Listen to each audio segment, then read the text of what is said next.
Hey everyone, Dr. Eric here from Better Health, and we're going to talk about a very important question I always get asked. Dr. Eric, what is wandering in a person living with dementia?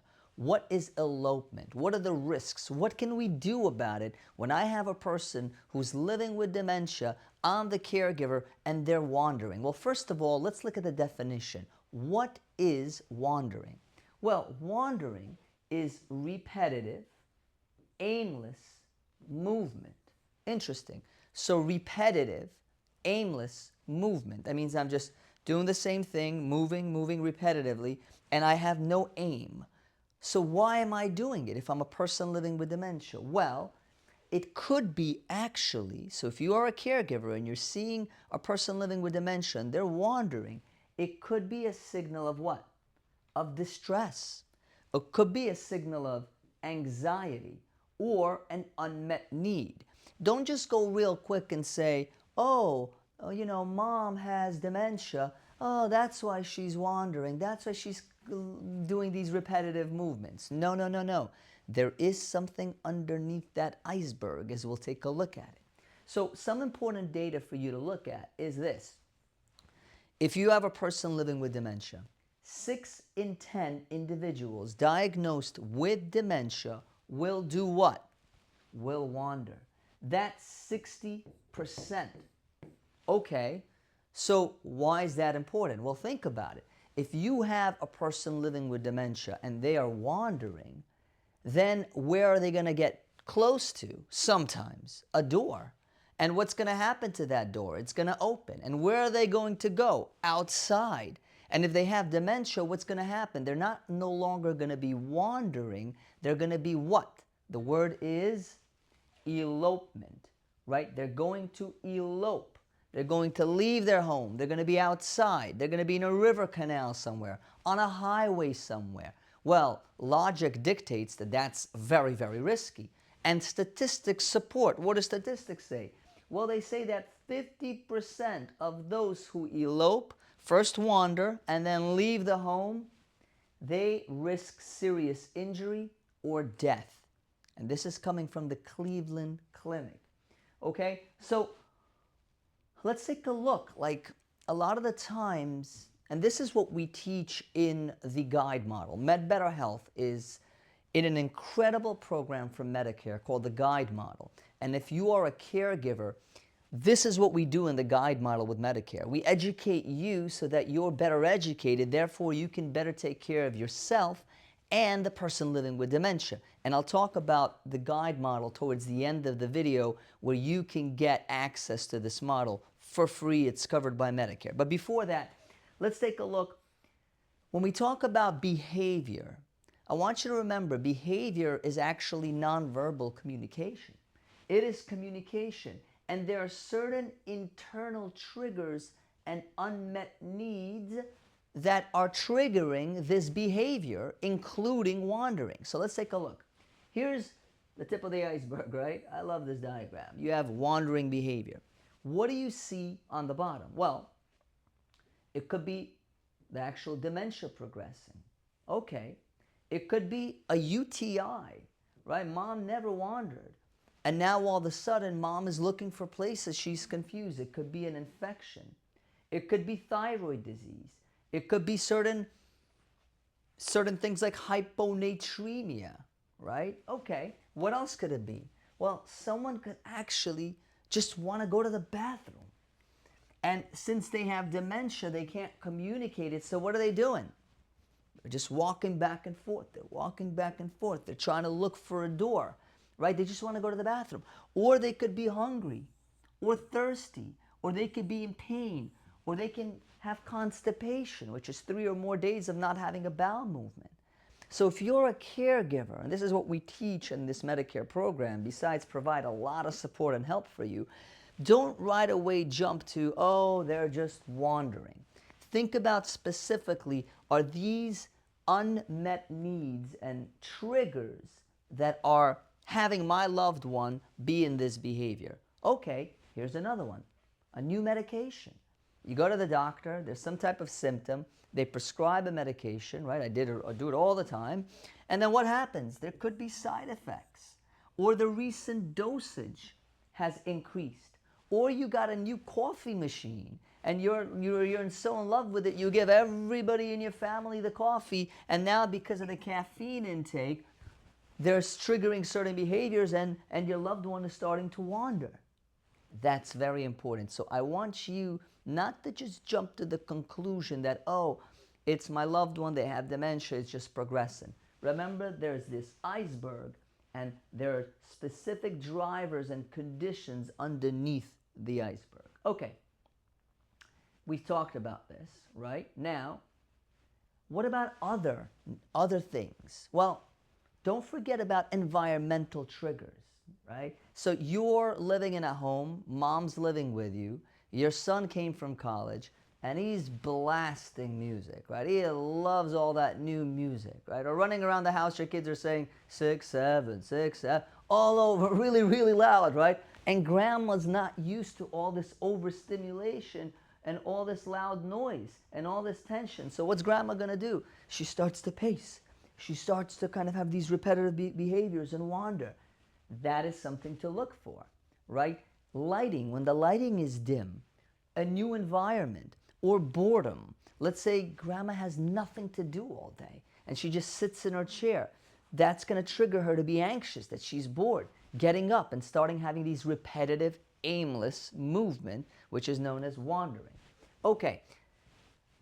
The other thing is caregiver triggers. When you look at caregiver triggers, right, very often, and we know life is a circle. Life is actually a circle. You start as a kid, and then you age, and you have the same behaviors as you had when you were an infant. So what do we try to do with our persons living with dementia? We try to treat them like infants. Come, mom, you have to go. Come, mom, you have to get dressed, right? That can actually trigger wandering and anxiety.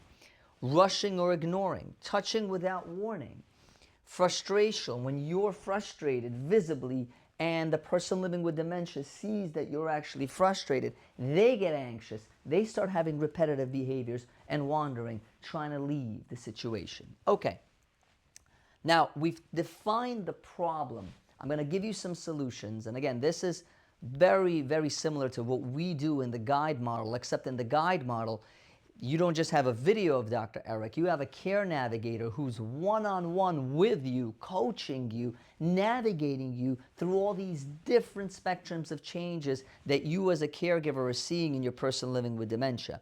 And we're going to have a link that you could see if you qualify for this incredible program. But let's look at what you could do. This is incredible. So camouflage.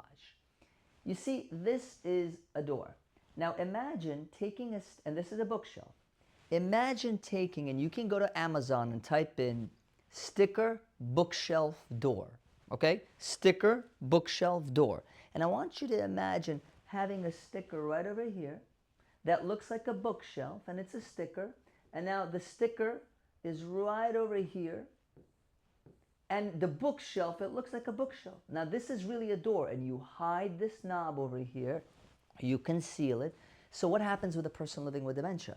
When they're walking and they're looking at the door, do they really see a door? No. What do they see? They see the same thing they see here. They see it on the door. To them, it appears as a bookshelf. So what's going to happen? Are they going to leave and open the door? No, they can't. They think it's a bookshelf. That's one thing to do. Number two is actually what I really, really like is having a stop sign. Also works. And you see this dark rug? You get a very dark black matte rug on the floor, a large size, and you put it right there on the bottom. Now a person living with dementia, when they're coming up to this rug, they think it's actually a void. They think it's like it's a hole. They're like, oh, I'm not going to step on that. So imagine if there's a bookshelf and you've got the rug. To them, they're like, oh, that's a void. They're not going to come up to it. Very easy, inexpensive, and effective methods to prevent elopement. Now, obviously, activity triggers are Have meaningful activities, right? Whether it's, hey mom, can you fold these clothing for me, and have a specific routine so she's not bored or dad's not bored and they're doing something, right? So that they can have an opportunity to actually be involved and have a sense of purpose. Then things like communication. Don't argue. As I always say, validate and redirect. Validate and redirect. Oh, I see you're looking for your mother. Don't say your mother is not alive, right? And then redirect. Hey, do you want to have some ice cream? I got this incredible ice cream. Okay, now, as I mentioned before, don't say you can't go home, you live here now, right? Instead, I can see you're worried about your house. You are safe here with me. Tell me about your garden. What are we doing? Redirecting. Okay, now, this is very, very important. Guys, this is one of the most important things you can look at in this video also. If you are a caregiver and you have a person living with dementia, okay, what can you do? We've talked to you about the sticker on the door, about the mat. Now, these are also incredible things. Number one is door alarms.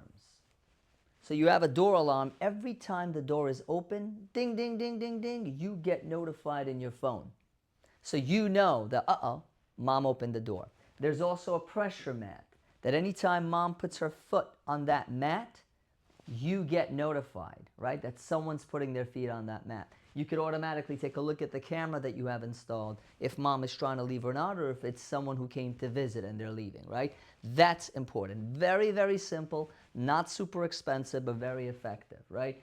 Then you can have, these are very incredible. They're called wearable GPS. I'm not talking about the iWatch from Apple, right? Because some of them are only Bluetooth and not 5G. I'm talking about actually a 5G wearable device like a watch. And anytime mom opens the door and she's out of the door, guess who gets the signal? You, the caregiver, gets the signal. That's a wow moment, right? Because what do we say? 50% of folks who elope, they're at serious risk, including death. Right, you get a little device here for $100 with a $20 subscription every month. Boom, you just avoided that situation. And this is what we teach in the guide model. That's how it's so important that you look for the resources that are available for you through this new Medicare program, that Med Better Health, that we participate. And we've been doing it for, these 2 years now, and it's an incredible, incredible program. Okay, there's something called a GPS Smart Sole. It's an in-shoe tracker, right? So you can get 3 or 4 of these, install it into mom's shoes, right? And as mom is about to walk out, you know exactly where she is and that she left a specific premises, right? So these are very important. There are certain emergency alerts. Here in the United States, we have, for the children, an Amber Alert. For the grown-ups, we have something called a Silver Alert system. And some other things that you could use also, which is very, very recommended. Take a picture of mom, right? And you want to try to take it daily. What's she wearing? What clothing is she wearing? In case mom elopes or gets lost, right? Have mom wear socks or some type of clothing. Seal it in a Ziploc, because if mom does get lost, there are specific dogs that can sniff the specific scent of mom, and when they're searching mom, they give that to the dog, and they already know where to look for, and they have better resources. So these are some of the things that are very, very important. So I hope you found this video helpful, right? I really do. It is a hopeful video because there's hope that you could do things to help yourself if mom is a person living with dementia and has a high risk of wandering or elopement. You've learned a lot. And look, there's an incredible Medicare program. It's called the Guide Model. I've mentioned it quite a few times in the video. If you are a caregiver and you're exhausted, you don't know who to turn to. You don't know who to speak to. You saw the value that you just got right now here. Imagine having your own care navigator that you can call and ask, I don't know what to do. Mom's not eating. Mom doesn't want to take a shower. Mom's not taking her medication. And you're able to actually talk to that care navigator, usually during business hours, 9 to 5, and during off hours, if you have emergencies that are non-medical but more from a behavioral perspective, you can call a helpline to help you 24/7. Or what if you are so exhausted and you needed a break for a Sunday or two, and someone else could sit there with mom, watch mom, take care of mom, while you can go and relax for those 4, 8, 12 hours, and Medicare would pay someone to do that in your place. How does that sound? So if you like this program and you think this is something that can help you, very, very simple. Over here, there's a link to the website. Go on the website. There's an easy submission form. Submit your information. We'll take a look at it. And there's also a QR code that if you're watching on the computer, you can scan with your phone and get to that website. Very excited. Hope you found this helpful. Subscribe. Comment below. If you have any questions, comment below and we'll respond. And have a beautiful day.